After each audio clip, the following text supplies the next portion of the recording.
What's up, everybody? Welcome back to the nightcap for the first time in 9,000 years. What are you laughing at? Matthias, live from inside a potato. Your video feed was incredibly like blurry there for a second. I got the internet bars showing up right now. I don't know why, but maybe my Wi-Fi is being a biznatch. I don't know. Yeah. You'll have that. We're live right now. We got the Iowa State women's basketball team is playing right now against Oklahoma State inside Hilton right now. Last time I checked, it was 66-58. Iowa State leads with about 4 minutes left. Anybody can update that if that's inaccurate, but I don't have it rolling on the other screen right now just because of the fact that I am inside of a potato and the internet is rather slow. So, any Hoosiers. We're going to talk a little bit of Iowa State basketball, obviously, some of the football schedule, and our Lord and Savior, Brock Purdy, is playing in the Super Bowl against the Chiefs, which is going to be incredibly difficult for some of our resident Iowa State fans who are also Chief fans. It's going to be a tough scenario for them. That would be shitty. You got the all-time greatest quarterback in Iowa State history is playing against your favorite team in the Super Bowl. I cannot. That would never happen to me because my team sucks. What if let's say hypothetical scenario, Brock, David, Brees, and Will McDonald and Xavier Hutchinson are all on the same AFC team and they're playing against the Bears in the Super Bowl? Oh fuck! That would be. I mean, at the end of the day, you'd have to root against Iowa State's entire NFL legacy. Yeah, game. It would be tough.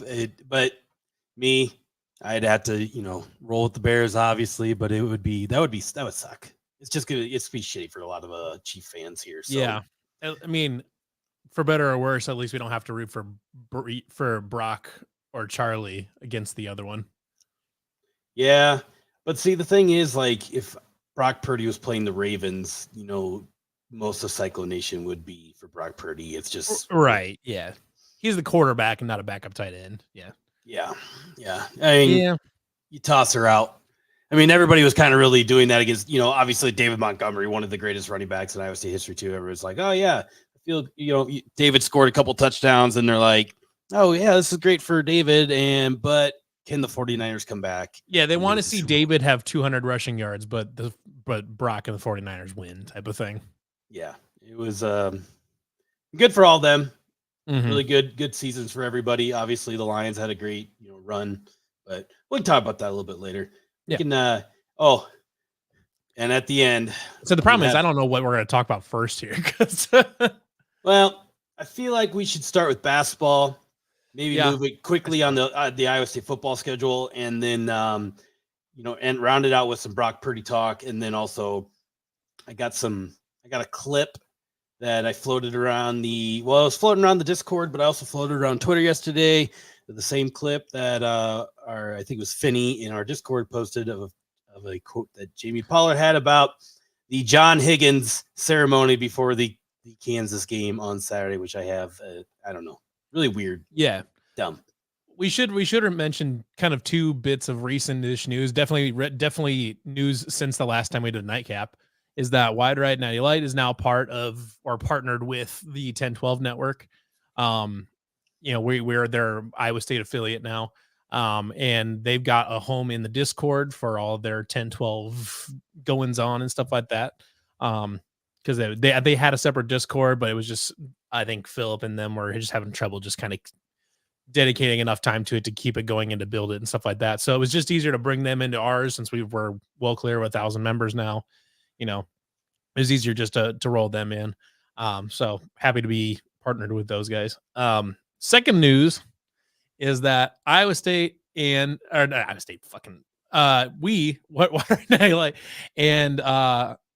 new and improved Superdog stand on Welch Avenue are officially partners. We will be giving them shout outs as we go do our thing, and we are going to have a Wide Right Natty Light dog of the month on the Superdog stand. Dog. And that'll be a fun thing to do. We'll get to help come up with recipes, come up with names and all that stuff. So if you guys have any good hot dog recipe or name suggestions, I mean, I still think we should do like that TJ Osseldogger or something like that. I'm telling you, my morning sex one is the perfect super dog. What was the morning sex one? Morning sex is a nice firm sausage in between some buns in the morning. I forgot about that. Because Derek was like, "Oh, make a breakfast dog with scrambled eggs and stuff like that." And you're like, "How about just a nice hot sausage between two buns?" Morning sex, patent pending.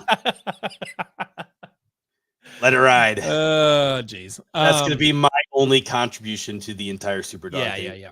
So that's going to be a thing going forward. Is doing the hot dog stuff or whatever. You know, we're not like, it's not really like a super fun. It's just a fun thing. It's not really like a going to be doing like a long formalized ad read necessarily, but just kind of a fun thing. So big hot dog fans we are. Yeah. Love the sausage. Dog. Love the sausage. Love the sausage. Any Hoosiers away from enough to the Joel Lanning, a chili cheese dog with sprinkling of Miralax because it runs right through you. Solid. I feel like we go with something else that could make it run right through other than Miralax.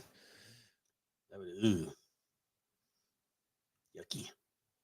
Miralax on a hot dog. Come on, don't give me that look. Are you telling me you would eat it? What else besides a laxative is going to make it run right through you? I don't know. The chili in itself will do it just fine.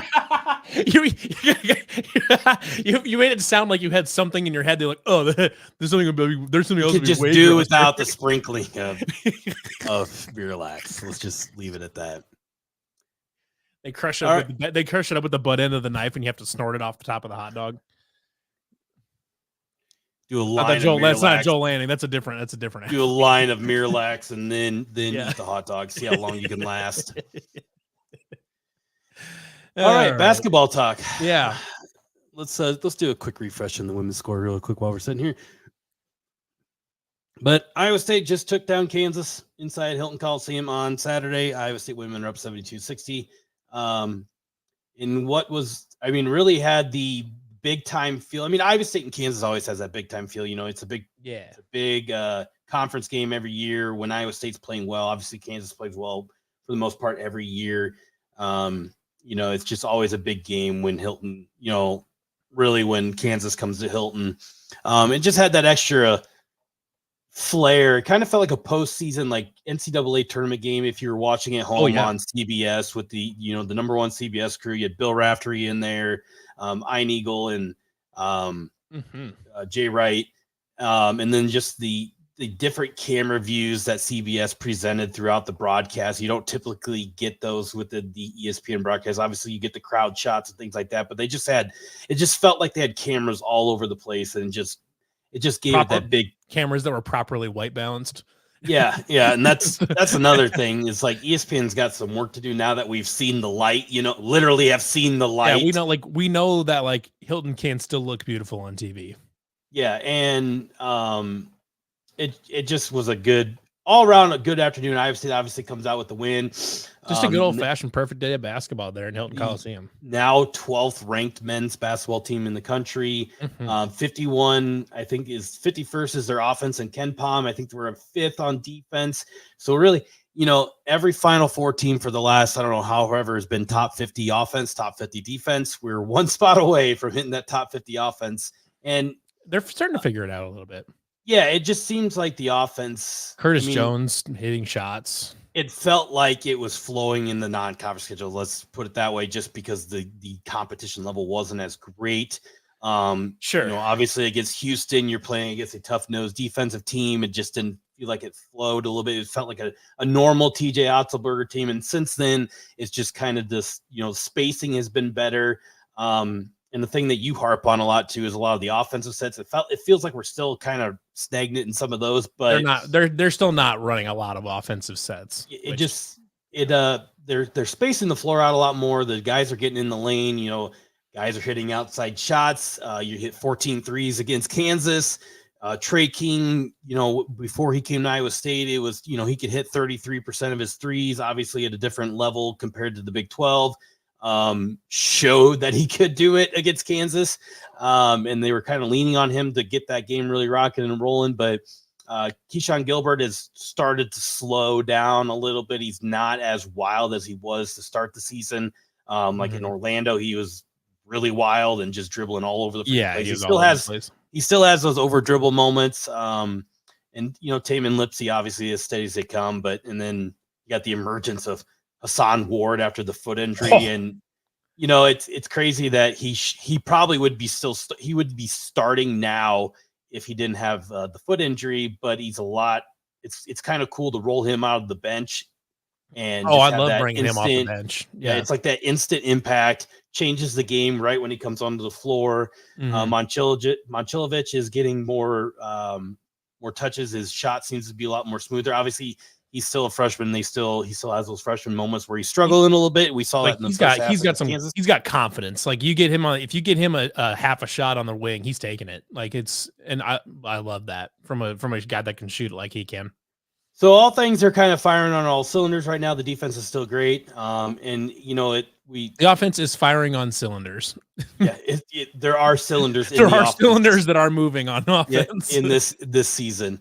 And now you get a nice 2-game road test where you go to Baylor, which is always tough to play at Baylor. And we're going to their new stadium this year, which on Saturday, everybody's going to bitch about that camera angle that we're about to endeavor. We got to watch the special view from the International Space Station. Yep. And then we go to Texas, which seemingly has been playing a lot better than what they were earlier in the year. It's just, I think Iowa State is better than Texas. I think they're better than Baylor, but it's the Big 12 road game. Yeah. Iowa State very well could go 0-2 in the next 2 games. That's just the nature of the beast. So a lot of tough basketball ahead for Iowa State. Yeah. And Texas is a team too. Like I said, Rodney Terry's having a bad month. So it's one of those things. I think that just as easily as they could go 0-2, they could also win both of these things and stay firmly in the hunt for a regular season title in the Big 12. Because by beating Kansas now they're in it. Like they have cemented themselves as being in the race for the regular season title.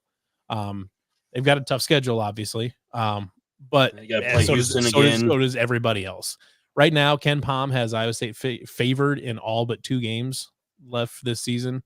Houston and I want to say, try to remember what the other one was. I'm going to pull it up because I think I saw 3 now. It just adjusted a little bit. Has it moved to 3? Yeah, because at one point it was the 2. Yeah, so Houston, they have them losing at Cincinnati, but it's a 50% odds based on Ken Pom. Yeah. They have them losing at Houston, obviously 16% chance to win there. And then losing at Baylor, 41% chance. They actually give them a 52% chance to win at Texas. Okay. If they sneak out a win against Baylor, you're looking at possibly being able to finish the conference season at 14-4, which would be an unreal record for this league. That would put them probably in a tie with Houston at the top. And if they were to somehow beat Houston down in Houston, that would be a pretty wild upset. And Ken Pom has them finishing 23-8 total record for the year, which is by far a better record than we've had for a while. Perfect. So yeah, great. 23-8 is probably a 3 seed. In the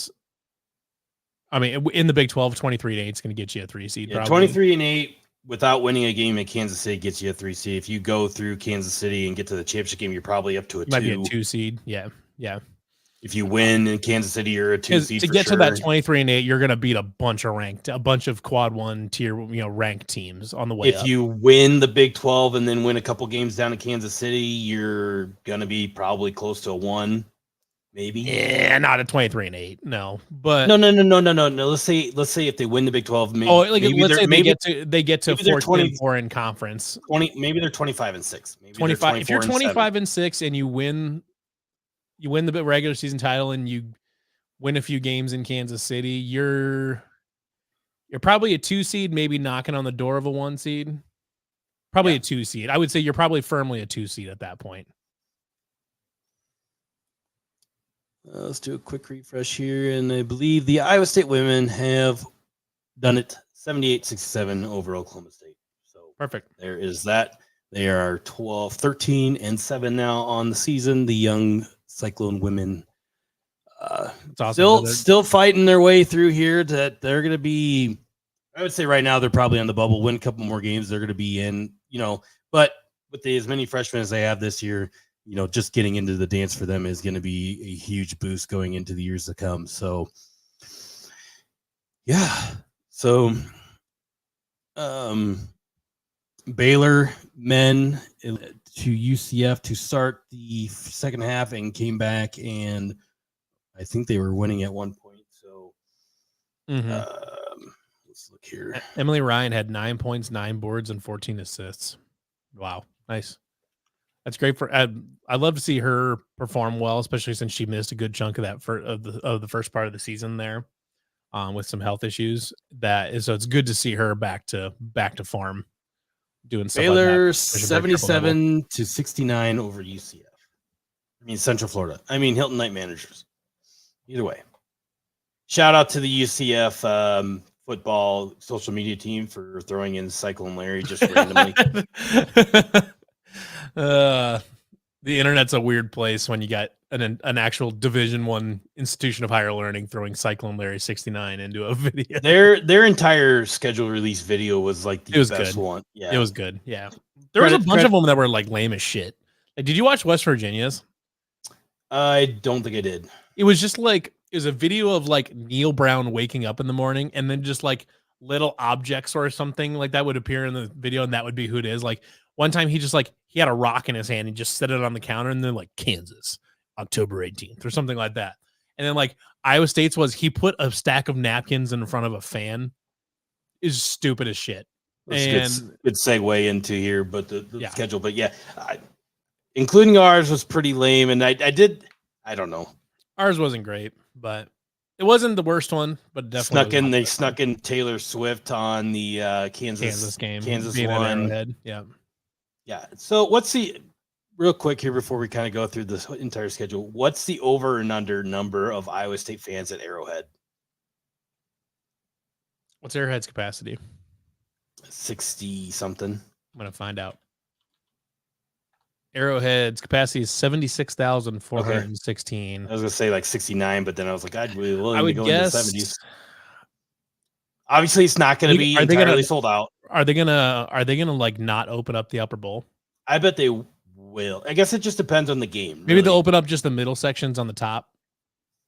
Maybe. I think they're assuming that. I think the administration for Kansas is assuming that the Big 12 games obviously will be fuller than the non-conference schedules, which is why they're not playing at Sporting KC for some of these other Big 12. Right. Because I don't even know. I think at Sporting KC is like under 20,000, which is basically what Kansas's current stadium is. Right. I would guess I'm going to put the over under at. Well, I mean, the basketball tournament normally gets. God, what, 15,000, 10,000, 15,000? So 50-50 split there. Say 10,000 there. But this is going to be in good weather for a football game. People have time to drive down. They don't have to leave. Don't have to take off work in the middle of the week. I bet this is 20,000. I'd set the over under at 20,000 fans.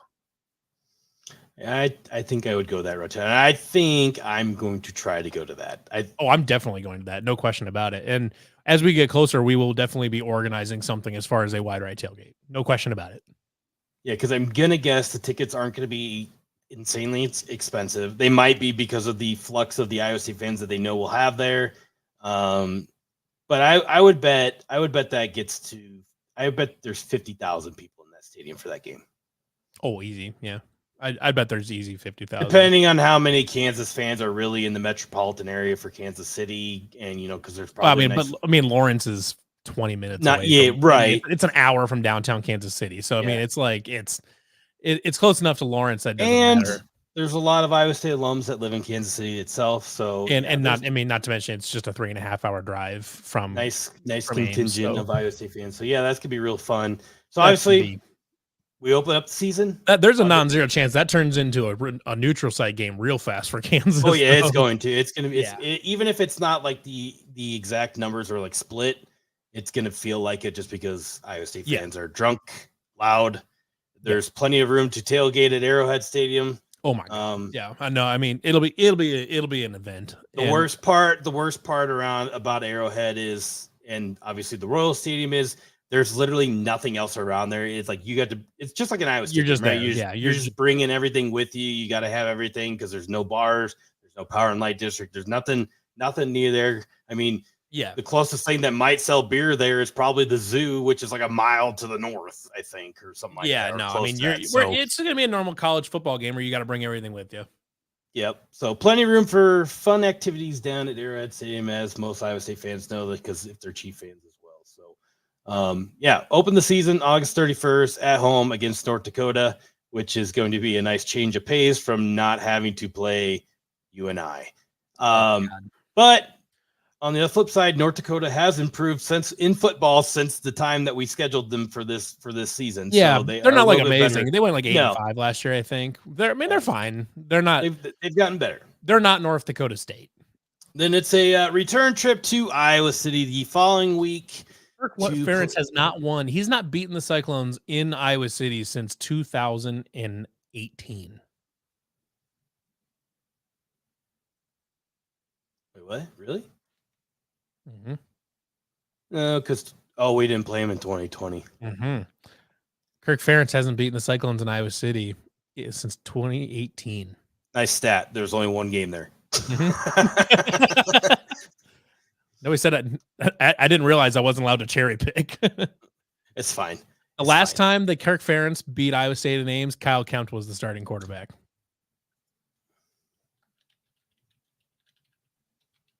Then, which is funny because that season doesn't seem like that long ago, but it was that long ago. It was a while ago. The Arkansas State, I think they're the Red Wolves, come to Ames. Head coach Butch Jones, former Tennessee, they were pretty and decent last year, weren't they? Weren't they pretty decent last year? Yeah, they got bombarded in their bowl game too by who was that? I don't know. They got their ass kicked in their bowl game. Let's find out. Nothing crazy there. Then it's down to the Space City, the real Space City in Houston. Baylor comes to town after that. It's at West Virginia, October 12th. Central Florida comes to Ames. Should be a nice one for them. Then we get a bye week. We have 2 bye weeks this year. They lost by 2 points to Northern Illinois in their bowl game. Maybe I'm thinking of a regular season game. Anyways, the Texas Tech boys are back on the schedule again in 2024. They come to Ames for homecoming. Then it's obviously the trip that we've already alluded to at Arrowhead against Kansas. Cincinnati and their new defensive coordinator, Tyson Veit, come to town, which is, I don't think anybody's really talked about this, but that's an enormous loss for the Iowa State defense. It's not insignificant. I mean, he'd been here since the start of the Campbell era, and the linebackers have obviously been very, very good for the vast majority of his time here. So, I'll be curious to see how they fill that role. But they have not yet. I would guess it might be a little bit. Yeah, it didn't sound like it was going to be somebody who was in house either. I think they're looking around. I think they're looking outside. Yeah. Then it's a trip to Utah, which should be a compelling matchup, obviously, with their fans. And what is Utah actually going to be in the new Big 12? Are they leading the Big 12 standings at that point? What are they in the top 3? It's interesting. It would be a nice little matchup. Last time we played them, didn't go so well, but I think Iowa State's equipped to better withstand that now.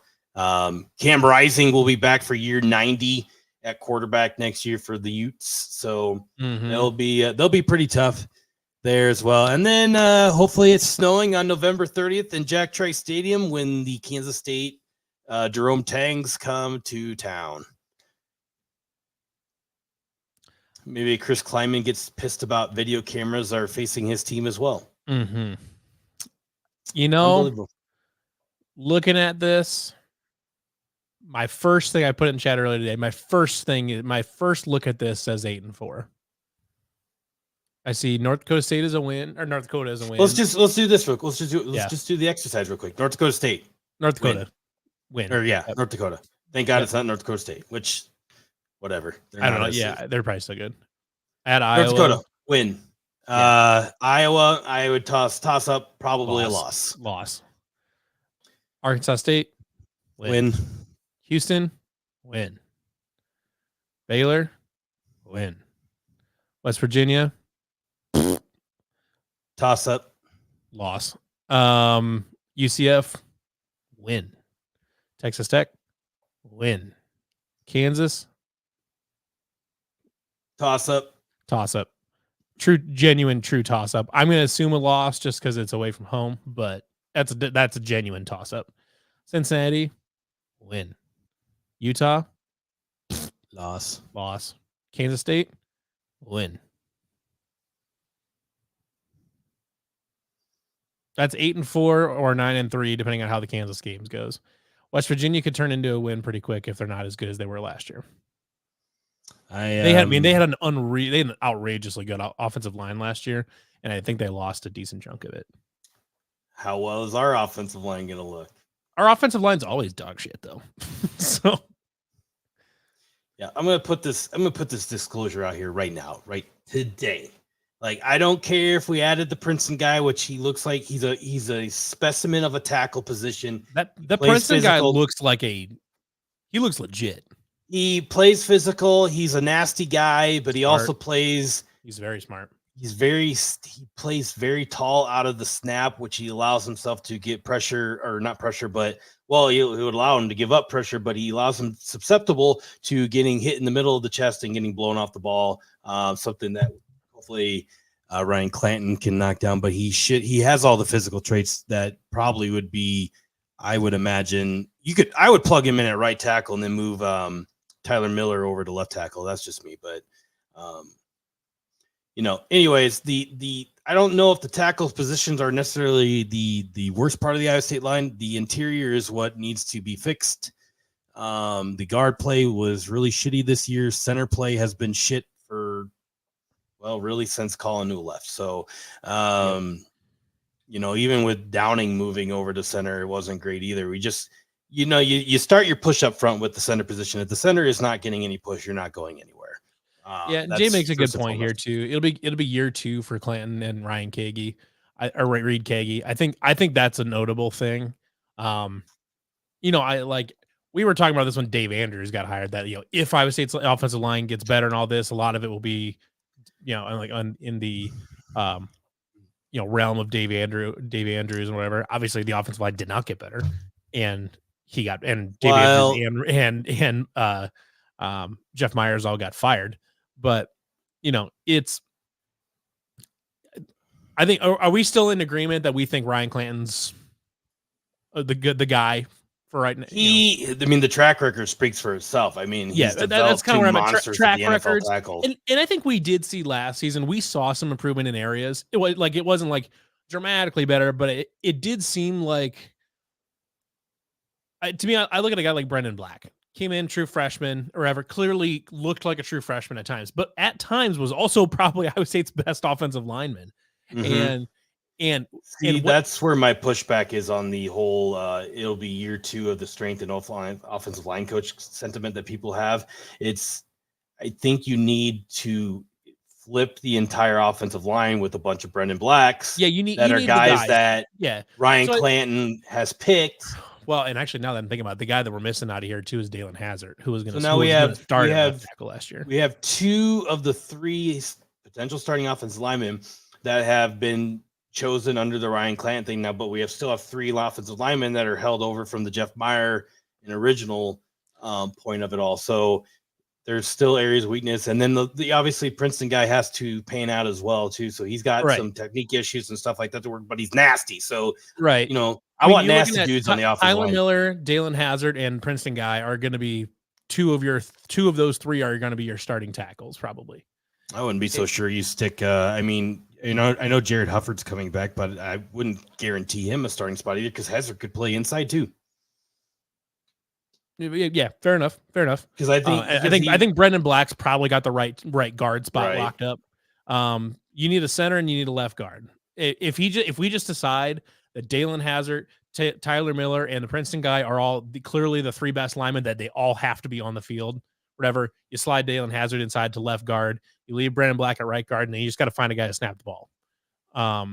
Maybe it's Jared Hufford. Maybe he can snap the ball because he's not terrible, but he's also, still a susceptible piece to it all. Yeah, I don't know. I don't know what the solution is there, but I don't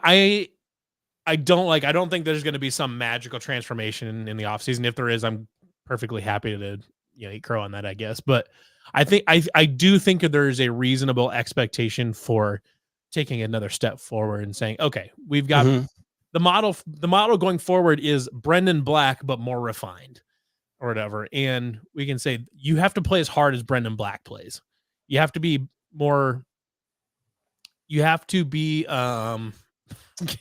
Cyclone Game says if Hufford wants the starting job, then tell him to keep his mouth shut. I don't know. Oh, because he was talking about he was the guy that was running his mouth for the Texas game. Yeah.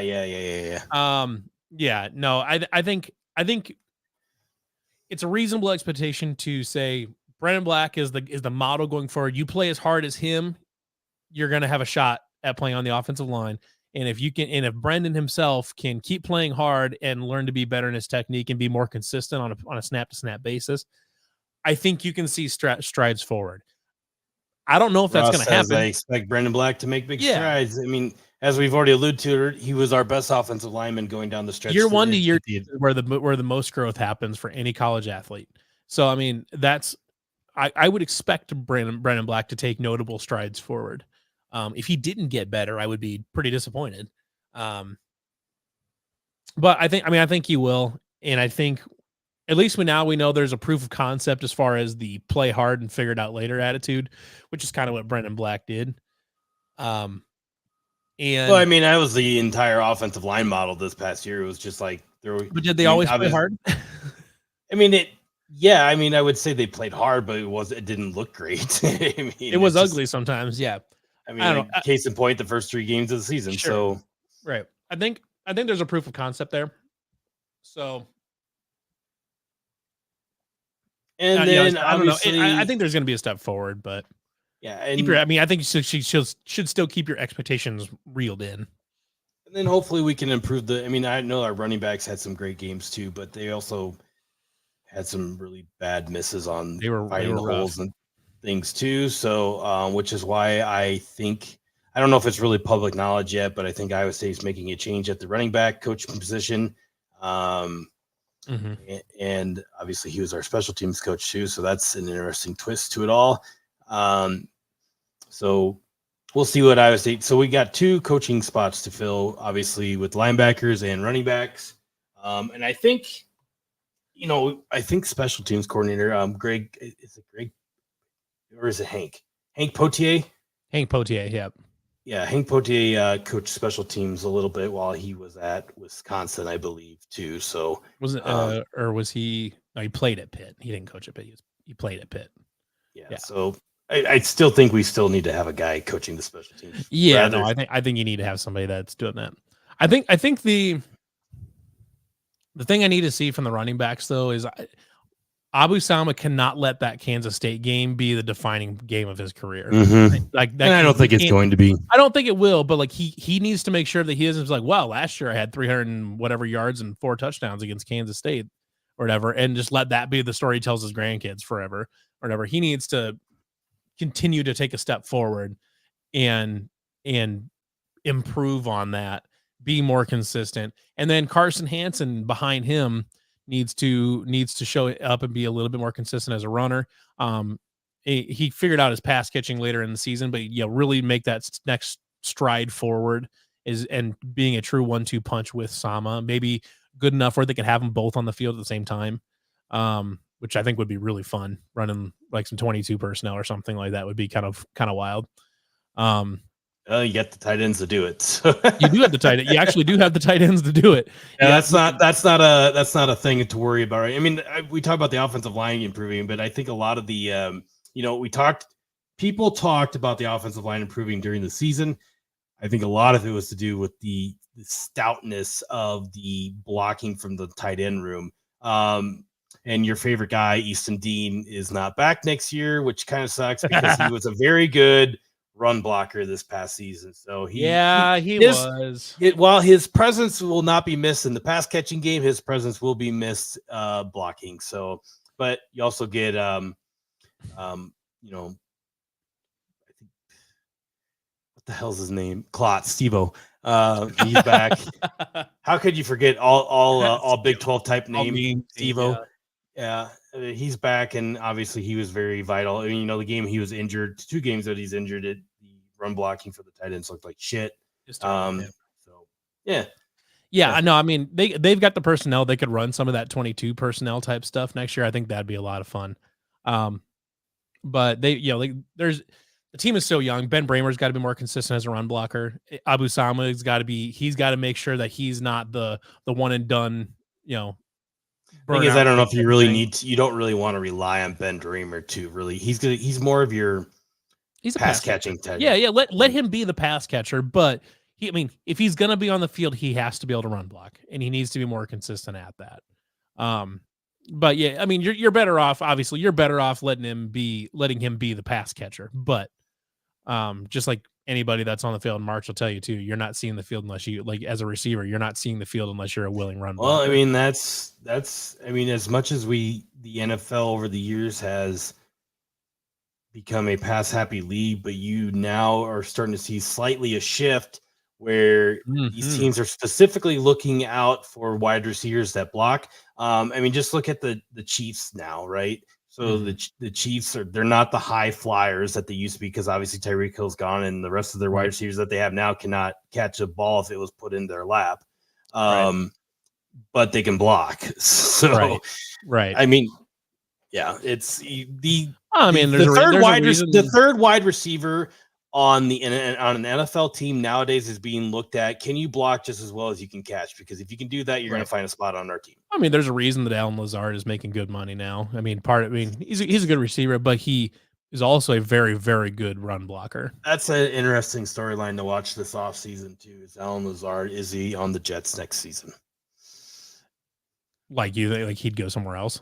No, I think he's going to get cut, because he was inactive towards the end of the year a lot. He was very inconsistent in catching the ball last year.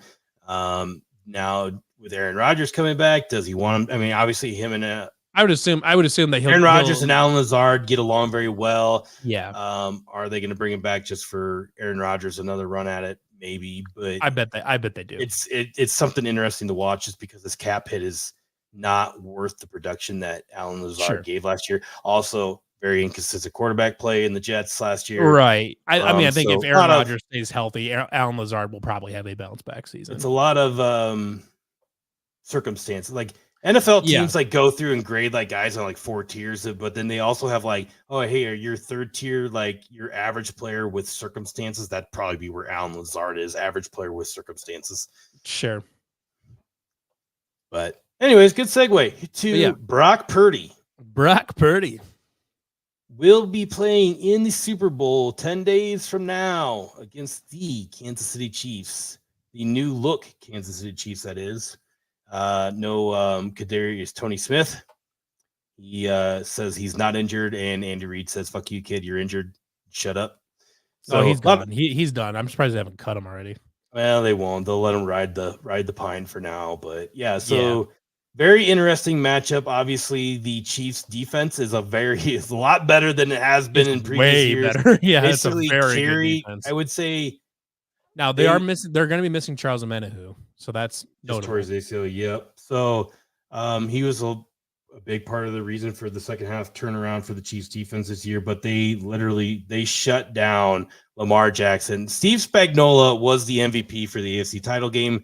Obviously, Travis Kelce and Patrick Mahomes got him up 17-7, and just put the clamps down on Lamar Jackson. And the MVP of the league looked very not like an MVP. Yeah. And then you have, which is a bummer, because the votes are probably already cast. Because if the votes had not already been cast after last weekend, I think Brock Purdy might have climbed back into it. Right. I think he definitely would have climbed back into it after last weekend. Certainly would help the cause. That's for sure. Right. Then you have, the 49ers defense, which was struggling for 6 quarters of the 2 playoffs games. They kind of finally woke up in the second half against the Lions, but they give up a lot of yards per carry, which on the flip side, you think of the Chiefs like, oh, Patrick Mahomes is going to toss around the yard, but they're running the ball at a very good clip right now. That's the weakness of the 49ers defense at this very moment. And then, obviously it's Brock Purdy versus the Chiefs defense and Christian McCaffrey and all the weapons they have on the offensive side of the ball. What happens there? And I'm going to touch base with our friends at the Gambling Gauchos, possibly next week, that we do a Brock Purdy versus Patrick Mahomes Super Bowl preview show. I think the thing that does concern me for the 49ers, though, is that secondary is bad. And the secondary and the offensive line are both kind of bad. And Mahomes does not have a lot of receivers to throw to, but he does have Travis Kelce, and he's good enough where even a bad receiver can find an acorn once in a while. So if that 49ers defense isn't on top of their game, obviously Pat Mahomes has the arm to beat them. And that offensive line, Chris Jones is one of the best defensive linemen in football. That does scare me a little bit. The 49ers offensive line is the equivalent of a completely average offensive line in the NFL. Yeah, and that's only because Trent Williams is a Hall of Famer. Yeah, if they didn't have Trent Williams, they would be below average. It would be a very below average line if Trent Williams wasn't there. But because he is there, they're an average offensive line. I mean, if I'm the 49ers, I'm looking at like Debo and trying to get him put on Trey Sorensen as much as I possibly can, and just seeing what you can get out of it, or Brandon Ayuk, and trying to abuse Trey Sorensen as much as you possibly can. But it'll be an interesting one because the Chiefs' offense isn't what it usually is. But this also might be the swan song for Andy Reid and Travis Kelce. So who knows? It could be one of those where they just. I think Andy Reid's definitely done after this. I think he is too. I think if they win the Super Bowl, I think Travis Kelce's done too. It's possible. He's talked about how banged up he's been. He's banged up. I think he'll do a Gronk, just right off into the sunset while he's still at least like kind of healthy. Come back at training camp next year. Watch it. Yeah, yeah. But like because Gronk retired when he's 34. Like I think that's when he was done. And I mean, those guys, like, it's becoming more in vogue now to retire a little early. Bill Belichick, Kansas City Chiefs head coach next season. Wouldn't that be wild if you gave Bill Belichick another Hall of Fame quarterback? Just saying, isn't that, not to switch on the NFL, but like Bill Belichick, I mean, it was the end of the Patriots, right? Tom Brady's gone, and it's not like anything he did. It's just that the turnover of the era, it caught up to him and Robert Kraft, and they just had to basically reboot it because it's just past the time for. Yeah, no, they needed a refresh. So the all-time winningest head coach in NFL history is now potentially not going to have a job because the Commanders, out of all teams, which maybe the Commanders need a guy like Bill Belichick to just come in and just be like, bitches, listen here. This is how we're going to do it. Yeah, yeah. But they hung on to. He is not a candidate right now for the Commanders. That's the last head coach opening right now. Yeah. So, however, there's also been rumors floating around if Andy Reid were to retire. If Andy Reid retires, I would be shocked if they didn't at least interview Bill Belichick. See, I don't see. This is the thing. Like, I don't think that matters. Bill Belichick may be older than Andy Reid, but I think Andy Reid's just like, you know what? I'm winning. Like, life's good. What? Just like, it's not like Andy Reid cannot coach in the NFL anymore. That's not the case. Like, it's obviously not the case. Here's the thing. Here's the thing you should ask yourselves, Kansas City Chiefs fans. Maybe if there are Chiefs fans in the chat right now, please answer this because I'm curious. Would you right now? Because these are probably the two scenarios. I shouldn't say probably, but they could be the two scenarios. If Andy Reid retires, let's say they win the Super Bowl or lose, and Andy Reid's like, I'm good. I'm done retiring. Would you right now choose Bill Belichick to replace him or take Matt Nagy? You have the option between Bill Belichick or Matt Nagy. Because Matt Nagy has also been rumored to be the head coach in waiting as well. And we all know how that went. We all know how well Matt Nagy has coached without Andy Reid. Yeah. Now, get it. You say Steve Spags could- Spagnuolo, but he was That's also a also head coach interesting. once and was wildly unsuccessful with the See, Rams. the difference this time with Matt Nagy would be he has Patrick Mahomes, obviously, that covers up a lot. That could cover up a lot of head coaching miscues. for sure. But I don't know.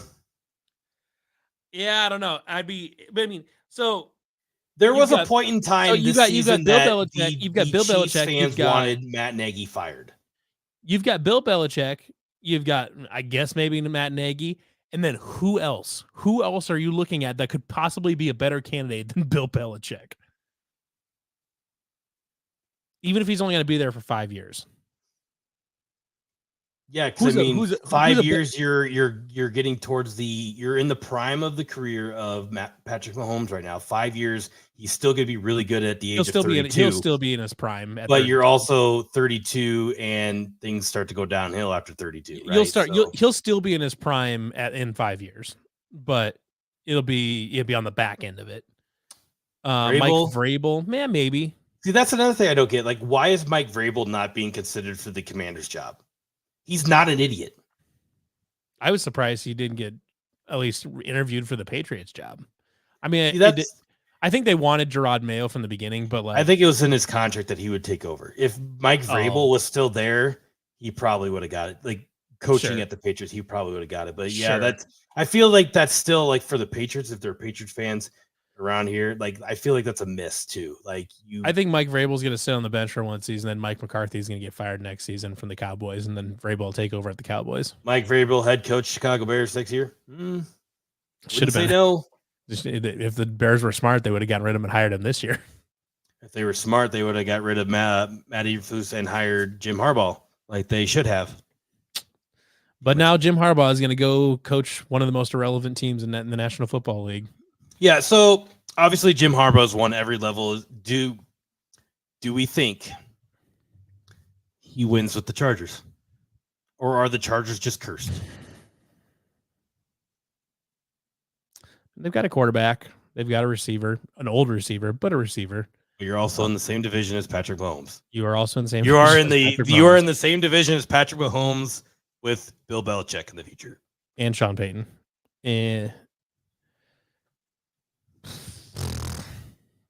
I'm not. What Sean Payton did this year with a booty ass roster too. He got him to play hard. Yeah. So the Broncos were like somewhat competitive at the end of the year when Sean Payton coached them. And God forbid if Bill Belichick if he becomes the coach of the Kansas City Chiefs, good luck. You know, I don't see it. To me, the Chargers feels like you're going to coach South Carolina. You know full well you're never making it out of that conference. You're never making it out of that division. You're never making it out of that conference. You might be fun once in a while. You are never making it to a game that matters. You're hoping Patrick Mahomes retires sooner than not. You're hoping like Patrick Mahomes gets in a car accident or something like that and just can't play anymore. Like, I mean, there's just nothing. There's nothing there for the Chargers. There's nothing there. And I just, I don't know. Speaking of Patrick Mahomes, does this feel like a Super Bowl? Like you think about the Eli Mannings versus Tom Brady, 2 Super Bowls where, obviously Eli Manning is going to be a Hall of Fame quarterback just based on winning 2 Super Bowls and having pretty good numbers. But he was also not uber arm talented. He was just that dude. He was just a guy that played quarterback and happened to win some stuff along the way. No, that will not happen because Mahomes' contract is backloaded. He's getting all this money like after he retires. Yeah, they're doing a lot of funky stuff with Patrick Mahomes' contract. They're just deferring his payments down the road. They're kicking his can as far down the road as they can, and they're gonna deal with it. They're gonna be really competitive with him for the next 10 or 15 years, and then he's gonna retire, and then the Chiefs are gonna suck for a decade, and that they're gonna be fine with that because they're probably gonna win like 5 or 6 Super Bowls with him. So. Yeah, they gave him that obviously the big contract the first start, and then he got a pretty good pay for that 1 year, and then the following year after that they restructured it right away. So I could even all look that it up all that right stuff now. is deferred. Like Pat Mahomes got Ken Griffey / what's his name from the Mets deal, where he's going to get paid way beyond his career. Same Shohei Ohtani. Same. If you guys really want to fall into a rabbit hole, which is really fun, is to go on it's the website called Over the Cap, and you could fall into what I call the black hole of salary cap, and it's really fun just to look at like the years going forward. But we can look all the way into 2029. Like I can't remember how many years they've signed. Was it like 5 or 6 or 7 maybe? But so Patrick Mahomes' cap hit goes all the way. He is not signed to play for the Chiefs in 2031 right now, but his cap hit on the Chiefs 50? roster in 2031 is $48.3 million. Yeah, $50. Yeah, $50 million. Yeah, and that's the thing is that they can continue to kick that can further and further down the road. They'll incur more penalties for it, but they can keep kicking that can down the road. Okay, Mahomes extension 2020. That's when he signed his extension. That was the year. Let's look at. That was his $500 million extension. Well, I'm trying to see. Yeah, and that's the thing too is the salary cap keeps going up, and it's going to continue to go up. So the Chiefs actually probably made like a really, really good. The Chiefs probably made a really good like move here. Just get their dude, keep him forever, and just be okay with paying him an ass load of money in 10 years. But you know where you're like a $50 million salary cap quarterback now is a death sentence, but in 10 years it might not matter.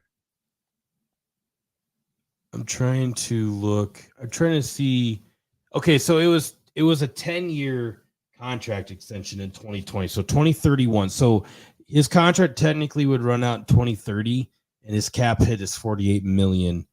The year following, he's not even on the roster. Right. In theory, he'll probably be on the roster. Yeah, he'll still be on the roster. Yeah. Because in 2031 he'll just be like 32 years old, something like that. This season, his cap hit is $37 million. Next year, it's $57 million. They are going to restructure this contract again this offseason. They're going to keep kicking that can down the road as far as they possibly can. If this is why it's so fun to go through like the cap stuff, just because you can look at how astronomical these numbers are. Fred got it right. It's Bobby Bonilla. That's who I was thinking of. Yeah. Let's just say if Patrick Mahomes, I don't know, did something very bad and was cut worthy. If the Chiefs today had to cut him because let's say he murdered the president. He assassinated the president, and the Chiefs had no other choice to cut him.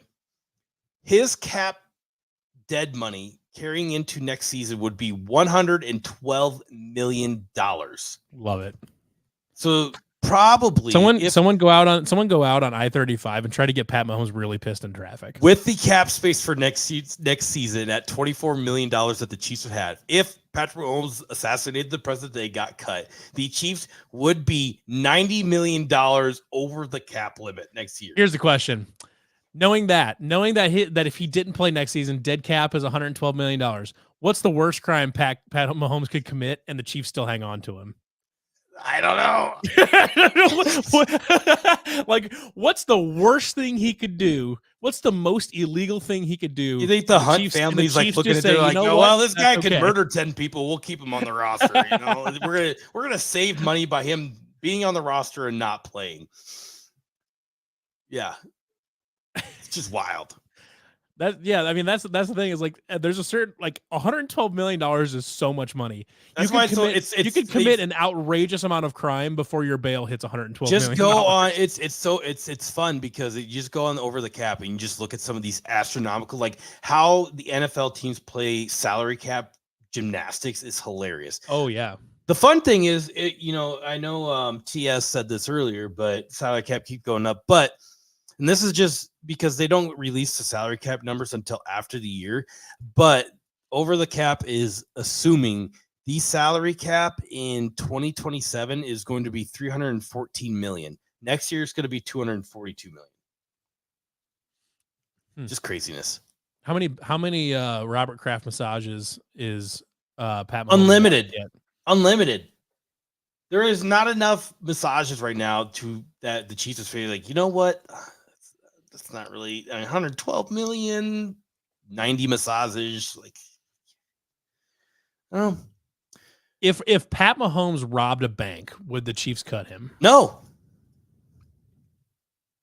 Let's say he took a let's say he didn't shoot anybody, but he robbed a bank. No.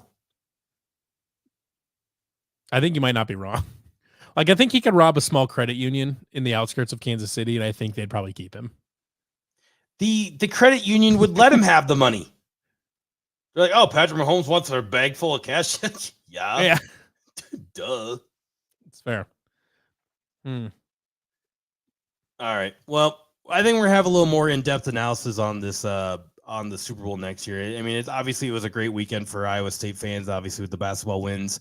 And then, Brock Purdy making the Super Bowl and just having him plastered everywhere. It's a great thing for Iowa State. It's a great thing for us fans.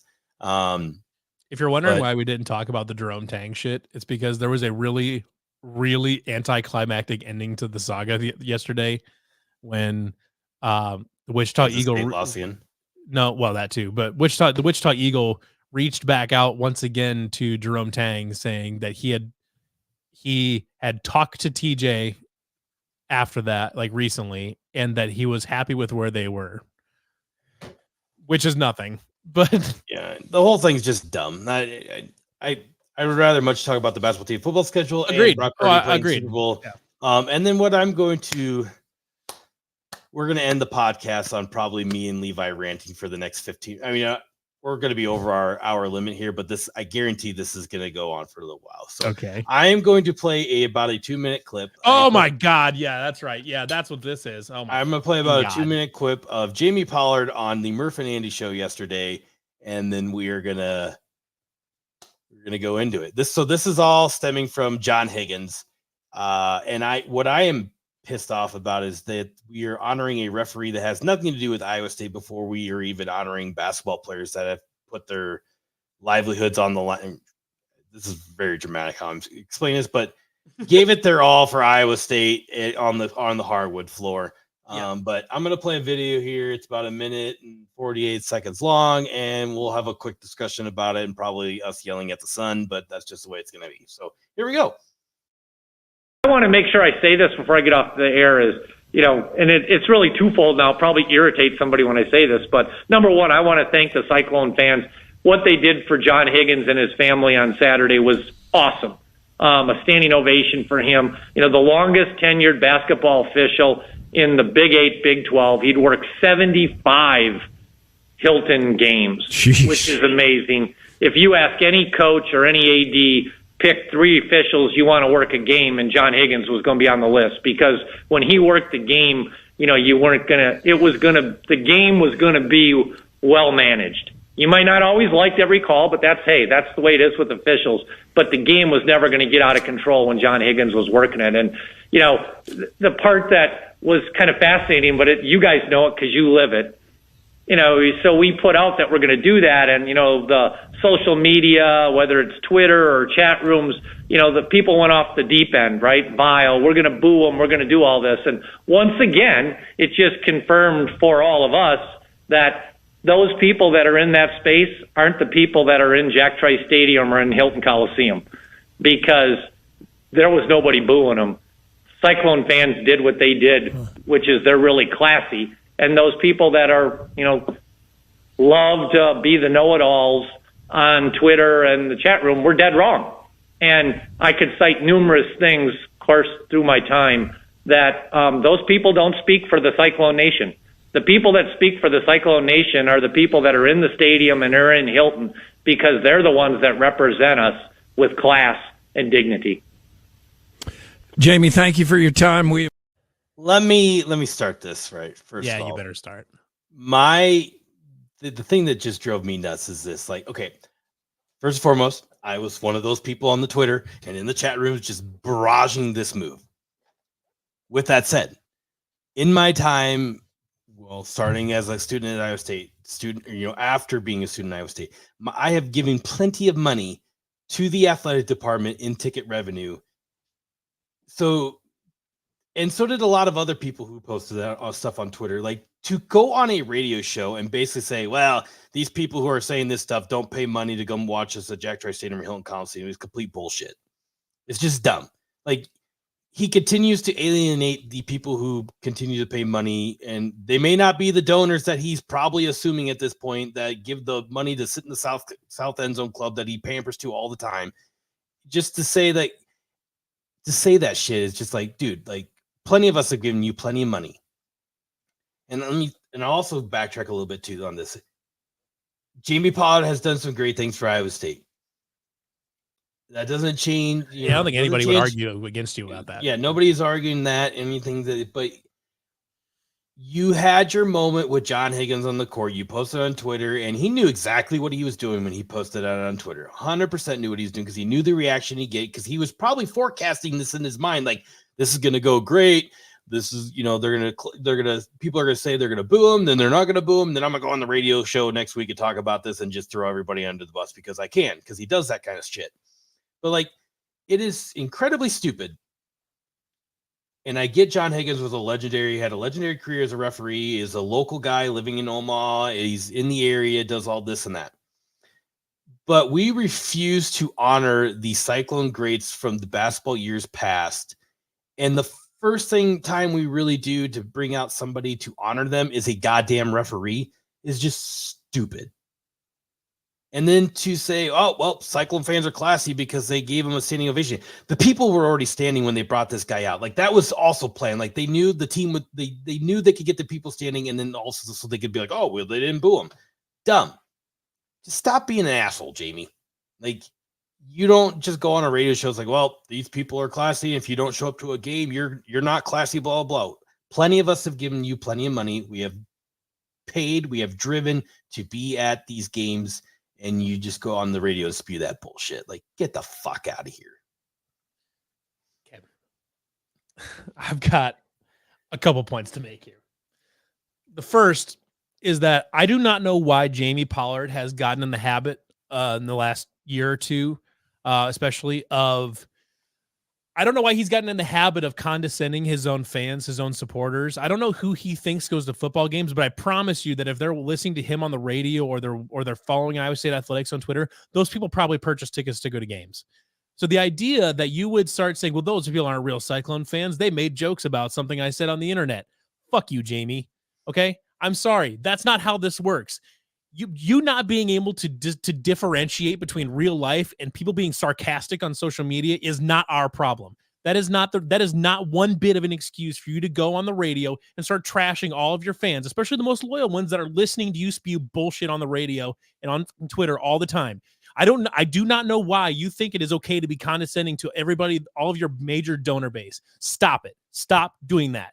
Because all you are doing is you are tarnishing all of the good work you did for the first 15 or 20 years of your tenure, where you made great hires, you built facilities, you did all this stuff. And now everybody hates you because you're really condescending when you go in public and you start cussing out fans that make a joke online. They have the gall to make a joke online about you honoring a referee. Sure. Is it kind of weird that we're honoring a referee before we put George Niang's number in the rafters? Yeah, maybe, I guess, but nobody's gonna be that upset. Nobody's gonna boo somebody that you're honoring. That's not that, like, it's not like you're honoring Kirk Ferentz on midcourt. It's a referee. Like, nobody feels that strongly about it, especially a referee like that. Okay, nobody's gonna actually boo that. If you think that's what's gonna happen, you are not prepared to work. You're not prepared to have a social media presence in this day and age. You just are not. You are not modernized enough to do your job properly. I'm sorry, that's bullshit. You cannot do that. If you think that people are going to stick with you and keep going and still continue to support you and give you money for all this when all you do is talk bad about people, get shit on, Jamie. Fuck you, man. The only reason I have my season tickets and I make my donation every year. I've been a Cyclone fan since I was born, and it's just part of my blood. I was a fan before Jamie Pollard took over, and I'll be a fan long after he's done here. And I go to with my family and stuff like that. It's still a cherished part of my thing. But if it was just I was a student here and now I have tickets or whatever, I would be considering like stopping my donations until Jamie Pollard leaves because he's so condescending. I don't know why he thinks we're too stupid to understand the wild complexities of scheduling football. Cyclone Larry's on Twitter for 5 minutes and put together a better scheduling model than the Big 12 did. And meanwhile, you're telling us that the Kansas State rivalry isn't real. Well, boy, that age like fucking milk in a desert. And then now we've got all sorts of dumb shit going on. And he's been so fucking wrong about everything. He's creating Sci-Town in there, which has the dumbest goddamn name of all time. He's trying to create an entertainment district that sounds like a fucking senior home. I don't know what we're doing here because the only thing that's there is a doctor's office. Can't wait to tailgate a hip replacement. And then we get out here and it's maddening to me. I do not understand what his approach here is. Is his plan to just call everybody stupid until he walks out the door? I don't get this.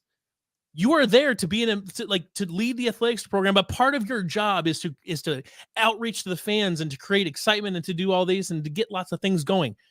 You going on the radio and calling all the fans and all the Iowa State supporters stupid because they can't understand a schedule or say they just don't know how things work because say, hey, maybe we should sell beer in the stadium because, Iowa did and it worked really good. They made some money off of it. Not a ton, but they made some money. They made enough money on it to make it real.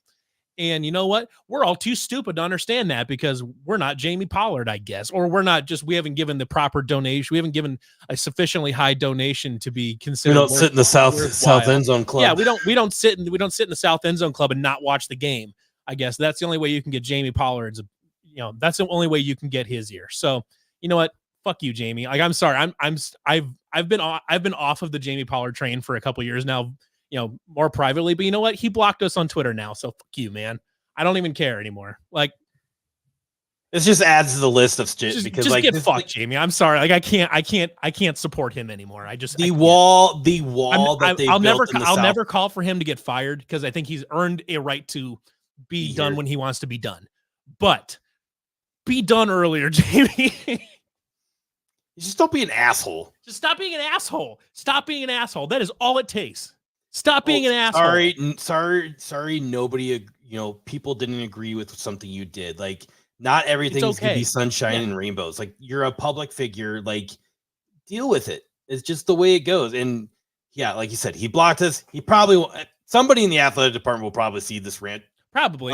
And it'll probably make it to his desk. He'll say, well, fuck them. I blocked them. I don't even care. Whatever. Great. Go for it, man. But like the core of the Iowa State fan base is the blue collar worker, the average Joe that we pay the money to show up every week in and week out to go to these games. We do have a high volume of individuals that make a shit ton of money. They give the money to the university. They can pay for the seats in the boxes. They can pay for the seats in the south end zone. They can pay for the passes every game to go to Johnny's in Hilton Coliseum. Fine. Great. But greater than 75% of your fan base is the average American that works on an average income that pays for it. To go along with this, apparently, and I haven't looked yet, but they took away the pay by month realm for the season tickets for football. You have to pay everything up front. Not everybody could do that. Well, I think you could. I mean, I guess last year I paid quarterly. I don't know if you. Maybe it's still there, but I thought I saw something that it was gone. I hadn't. And you used to be able to pay it up front by like in 2 installments, quarterly, and I think maybe monthly. If they leave quarterly and biannually, like in 2 installments, that's okay. It's a totally different thing, but it's just like you are like basically shitting on the average. I've got 4 season tickets. I've got 4 season tickets, which means that's like $2,500 or $3,000 or whatever it is now just for the tickets plus the donation. I mean, I don't know about you, but there's not a ton of 30-year-olds rocking around with just $4,000 to dump out on one day. Right. Like that's not how this world works. You can make good money now, and people are still living paycheck to paycheck on what would consider been an upper middle class salary 10 years ago. That's a different conversation for a different podcast. But but it's like people don't just have loads of free cash laying around. Like, I'm more likely to give you a bigger donation and maybe like upgrade to an RV spot if you let me pay in installments. Yeah, and that's a bit, like I said, don't know if that's 100% true. I just something I saw, and Fancy is saying there in the chat that you have to be, if you want to do in payment installments, you have to pay it all by April 1st. That's totally fair.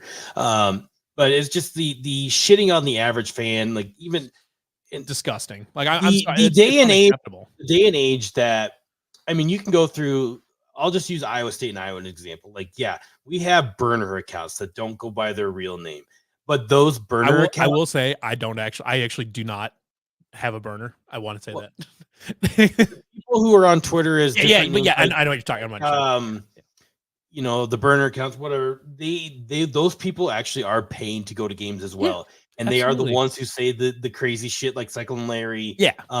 You know, all those accounts, they say the crazy shit. I mean, I say the crazy shit sometimes too, just because I don't give a shit. Who gives a shit? Yeah. But they are also behind that mask. They are paying supporters of Iowa Absolutely State. They are. Absolutely Football they are. and basketball. And to basically say, well, these guys on Twitter, they're not the ones in Jack Trace Stadium. You're fucking wrong, because they are. I know they are. Absolutely wrong. Everybody that's making a joke about you retiring a referee or about you honoring a referee, every single one of those people go to games. 100% chance. They all go to games. They might only make it to a road game because they live down in Dallas, but they still go to games every single time. Every single one of those people. They're not the ones sitting in Jack Trace Stadium. Sorry, Jimmy, but I was the one who was critical of that move too, and I was sitting in Jack Trace Stadium last season as well. So lick my balls. I mean, I'm not like, I don't need to keep going on, but like, it's just, I don't know who he thinks. Who we think we are. I like that, but it's just like, I don't know if he like, does he just go online and assume that is the real world, that is a complete one-to-one representation of the real world and what people are gonna do and what people's thoughts are and stuff like that? Like, I don't know. Just it seems to me like he is currently unable to separate reality from social media and understand that people behave differently on social media than they do in real life.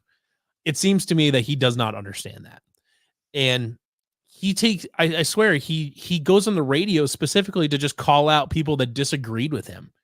He is like I don't know if his ego is just incredibly fragile, or if he just doesn't like people that say no to him, if like his entire staff is a bunch of yes men. I don't know, but it's embarrassing, because it's just clear, because other ADs don't treat their fans and their supporters and their donors like that. They don't treat them like that. They don't treat people like that.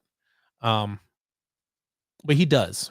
And it's very annoying, because he acts like everybody is dumber than him. Yeah, I don't want to be the person going on a podcast or on Twitter saying like my AD fucking sucks. I don't want to do that. But like, you're just being a dick. He's not giving me a choice. He's not to be a dick. He's not bad at his job. He's just an asshole. Yep. 100%. That's all there is to it. I mean, he's good. He is good at being an athletic director. He is an asshole, and that's all there is to it. And you know what? I don't need to know the guy personally to say that, because people that aren't assholes don't treat strangers the way he treats people.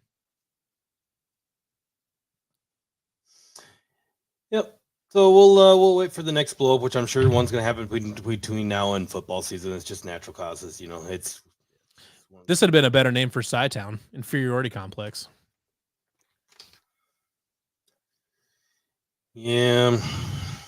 Yeah, at this point, just I mean, I at the first announcement, I thought Chi-Town was gonna be great and all, but now it just seems like a big thing. Like, I want to do this, I'm gonna make it happen, and I don't care if it's great or not, because I built this and I'm gonna retire after it.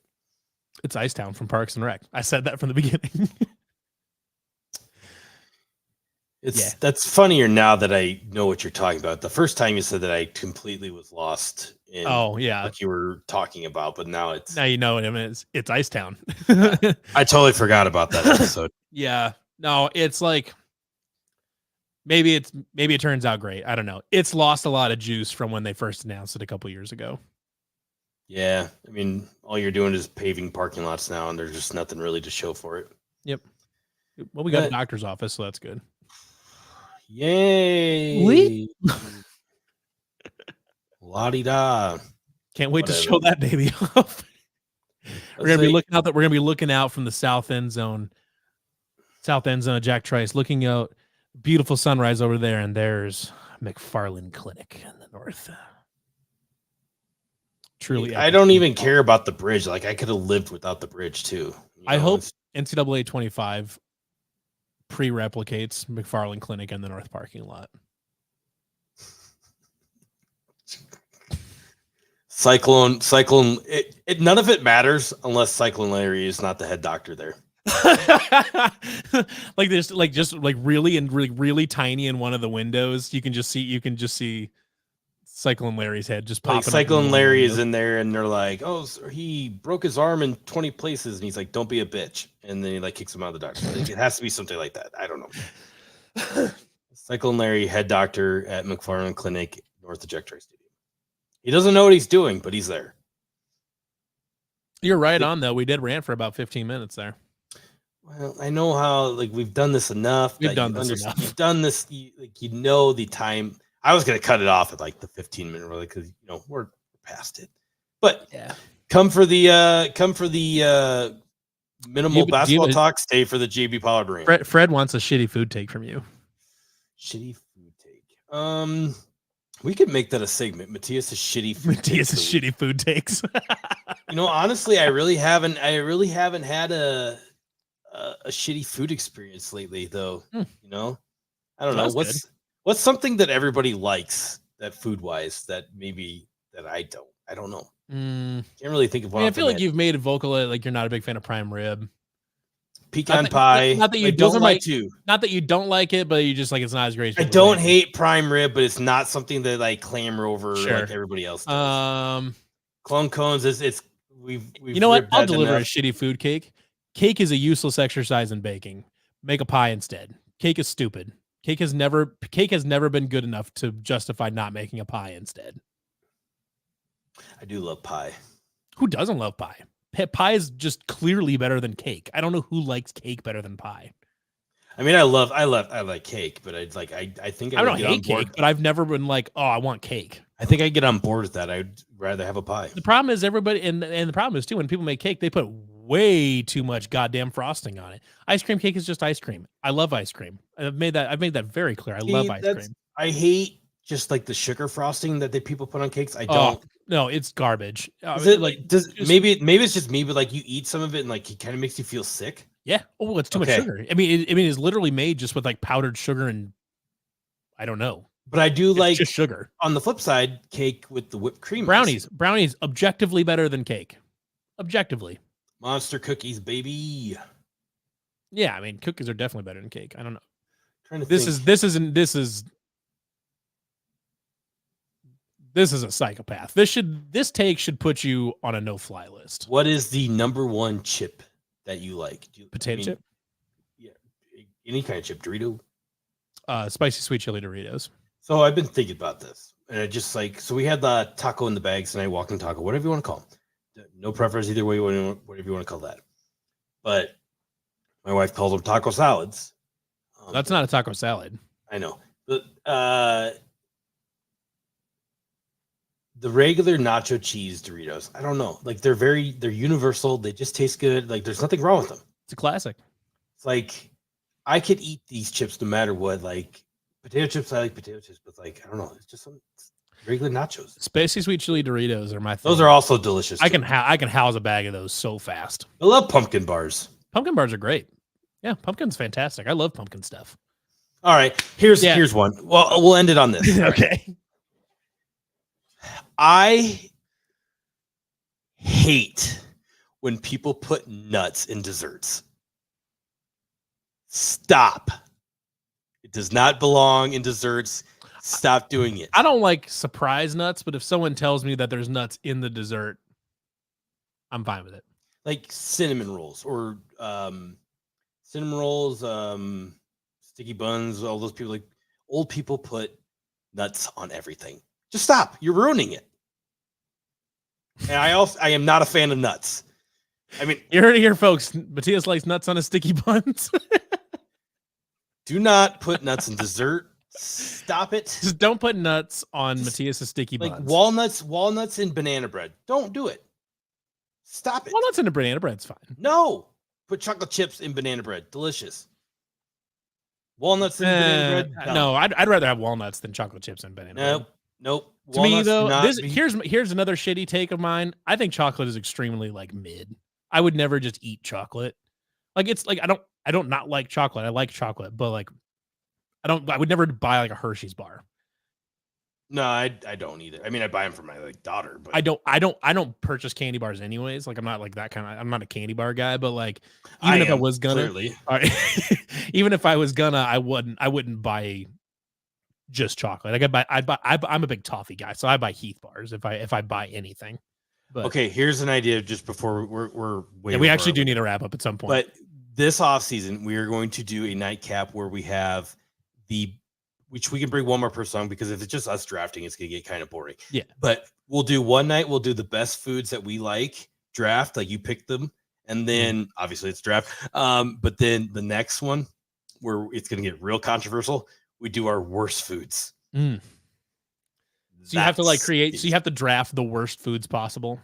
The ones, okay, I shouldn't say the worst foods, but the ones that you despise, like you don't like them, and it's gonna be controversial. Like my number one draft pick, and that would probably be pecan pie or prime rib. My number one is gonna be bananas. I hate bananas. You don't like bananas? I like banana bread. I do not like bananas. Why don't you like bananas? Texture. It's all the texture. The taste isn't great, but the texture is it's baby food that grew on a tree. And banana Laffy Taffy should not be a lot of things grow on trees that are baby food. I know what you're saying. But like bananas start as baby food. Other things like grow on tree and then become baby food. Bananas begin as baby food. And stay baby food. And they stay baby food. Yeah. They come out the other end as baby food.